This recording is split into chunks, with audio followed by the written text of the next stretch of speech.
Oggi abbiamo con noi Leonardo Melis, il più grande studioso dei popoli del mare, da 40 anni, appassionato ma anche scrittore, tante le pubblicazioni, l'ultima uscirà tra breve ed è una sintesi forse della sua fatica di 40 anni, è così?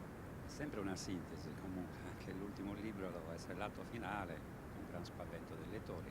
In effetti però qui abbiamo la chiusura di un cerchio sull'identificazione di alcuni popoli definiti con altri nomi. Ecco, per chi ci ascolta, i popoli del mare, ecco, ci fa una sintesi di chi furono i Sciardana e come si confrontarono con le altre popolazioni mediterranee.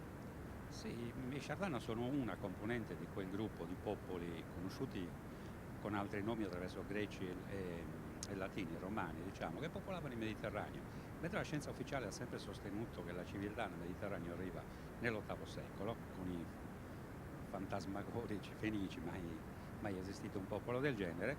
In effetti il Mediterraneo era popolato già dal secondo millennio da questi popoli, fra cui i Sciardane che abitavano non solo la Sardegna, ma anche la Catalogna e parte della Corsica del sud. Ma c'erano anche i Sacalasa, quindi i Siculi, i Secani, i Libut del Nord Africa, i Liguri, i Tusciali, gli Etruschi, quindi tutti questi popoli abitavano il Mediterraneo con un livello di civiltà superiore a molti altri popoli arrivati dopo. Ecco, questo spiegherebbe molti misteri della nostra isola, quelli che insomma vengono considerati misteri. Sì, risolve anche alcuni enigmi creati purtroppo dal volere assolutamente un inizio di civiltà nel Mediterraneo appunto dall'VIII secolo, mentre invece oggi le scoperte anche da parte dell'archeologia ufficiale sono reperti datati al secondo millennio, quindi loro stanno impazzendo, sono in gran confusione perché non possono far coincidere le cose. Vedi l'esempio delle statue di Montebrama, datate al VII secolo, ma assurdamente rappresentano i guerrieri che sono a Medinet Habu in Egitto della fine del secondo millennio, cioè è un'assurdità. Dovranno rassegnarsi alla teoria di un freelance, di un ricercatore autonomo, un Leonardo Meles qualsiasi, che oggi non è più solo, tanti altri scrivono sui popoli del mare da 10 anni a questa parte. Primo a riprendere il discorso sono stato io nel 2001, però oggi tanto di cappello a chi prosegue queste ricerche.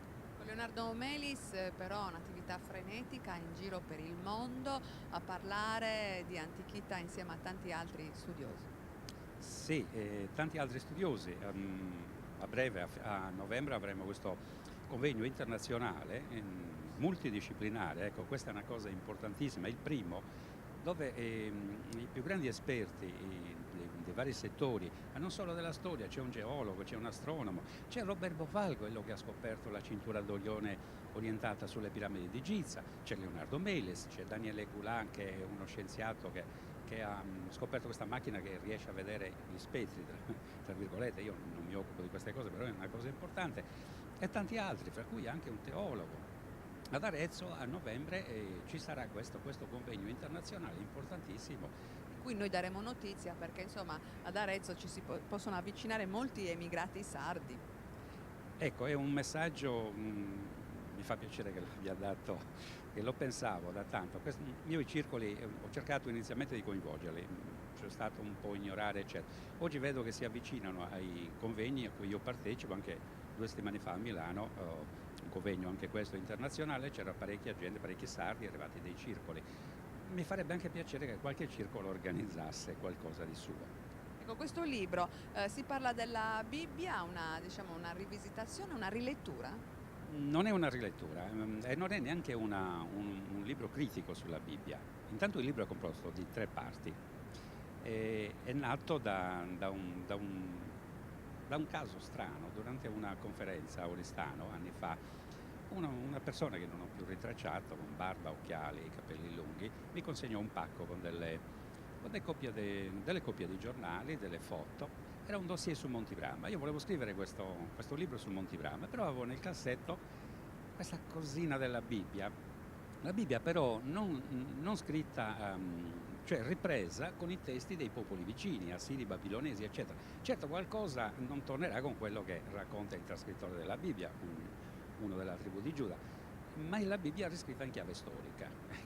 La terza parte poi è una serie di scoperte fatte da Leonardo Meles negli ultimi anni, fra cui 2 zigurati in Sardegna, sfingi, scarabei come Volkswagen, diciamo, cioè cose incredibili e soprattutto un'intera città sopra l'altipiano della Giara, una città distrutta con statue, scritte, eccetera.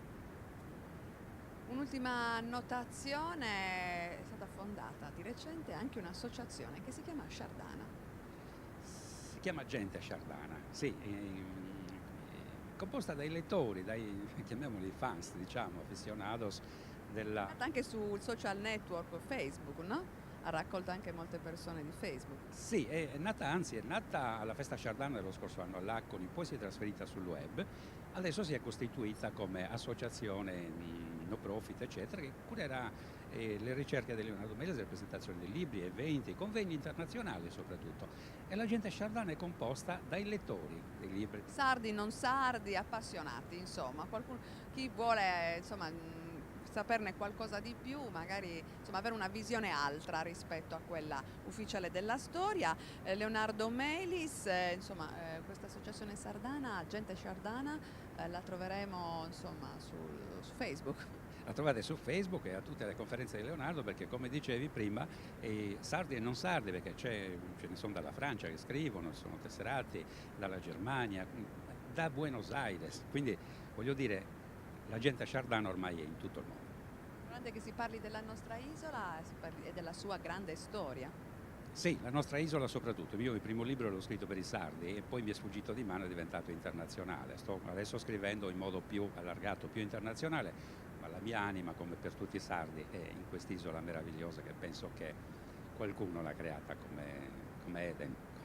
E non a caso Eden significa casa di Dan, e i Dan sono i sciardani.